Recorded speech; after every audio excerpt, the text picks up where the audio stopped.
সবাই কেমন আছো বন্ধুরা? সবাইকে জানাই শুভ দুপুর। তো আমার রান্না বান্না সব কমপ্লিট। আমি স্নান করে এলাম। তো চলো খেতে বসবো, তার আগে তোমাদেরকে দেখিয়ে দেবো আজকে আমি কি কি রান্না বান্না করলাম। আর তোমাদের দাদাভাই চলে এসছে, তোমাদের দাদাভাইকে খেতে দেবো। আর এখন ঘড়িতে 1:30 বাজে। তো যাই হোক, চলো। তো রান্না করেছি আজকের আমি বাঁধাকপির একটা নিরামিষ তরকারি। যেহেতু দাদাভাই এখন নিরামিষ খাচ্ছে, তার জন্য নিরামিষ রান্নাই হচ্ছে বেশিরভাগ। আর এখানে করেছি কাঁচকলার কোপ্তা। এটা অনেক আগে একবার করেছিলাম, আর আজকের আবার করলাম। দেখে তো মনে হচ্ছে ভালোই হয়েছে। আর এখানে আমার জন্য একটু রানী মাছ নিয়ে এসেছিলাম, সেই মাছটা একটু আলু টমেটো বেশি করে পেঁয়াজ দিয়ে ঝাল করেছি। আর এটা হলো সকালের কাবলি ছোলার তরকারি।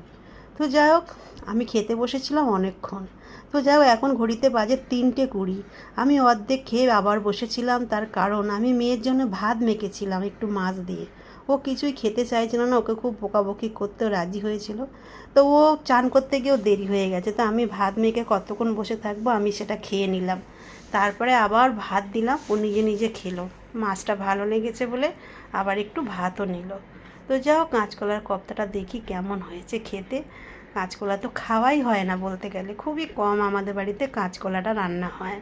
তো আজকে একটু অন্য স্বাদের মতো রান্না করেছি, আশা করছি ভালো হয়েছে। দাদাভাই তো খেয়ে নিল, আমি খেয়ে দেখি কেমন হয়েছে। হ্যাঁ, সত্যি ভালো হয়েছে। নিজের রান্না নিজেই প্রশংসা করছি। তো যাই হোক, একটু নুন কম হয়েছিল, তো একটু নুন নিয়ে নিলাম। নুন বেশি হলেও বিপদ, কম হলেও বিপদ, ভেবে চিন্তে করতে হয়। মেয়ে দেখো ভাত খেয়েছে, পেঁয়াজগুলো সব বেঁচে রেখেছে, ও পেঁয়াজ একদমই পছন্দ করে না। আর মাছের তরকারিটা সত্যিই ভালো হয়েছে বন্ধুরা, ছোট ছোট মাছ, কিন্তু টেস্ট খুব ভালো ছিল আজকের মাছটার। তো যাই হোক, মেয়ে তো একদম খেতে চায় না, ওকে অনেক বকাবকি করি আমি খাওয়ার জন্য। খাওয়াতে ওর ভীষণ প্রবলেম, আমাদের মতন সব রকম জিনিস ও খায় না। কী যে করব জানি না। তো যাই হোক, যেটুকু খায় ওই বকাবকি করার পরেই খায়। ও একটু বাইরের খাবার বেশি পছন্দ করে, তবে বাইরে থেকে কিনে আনি না, আমি সব কিছু ঘরে এনে রাখি, মাঝে মধ্যে ওকে বানিয়ে দিই এবং ও নিজেও বানিয়ে খায়। তো যাই হোক বন্ধুরা, আমি খাওয়া দাওয়া করে নিই। আর এখন মেয়ে আর বাবাতে যাচ্ছে টিকিট করতে।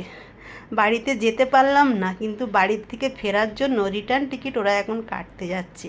আমি কবে যাচ্ছি না যাচ্ছি সবটাই তোমাদের সঙ্গে অবশ্যই শেয়ার করব। টাটা।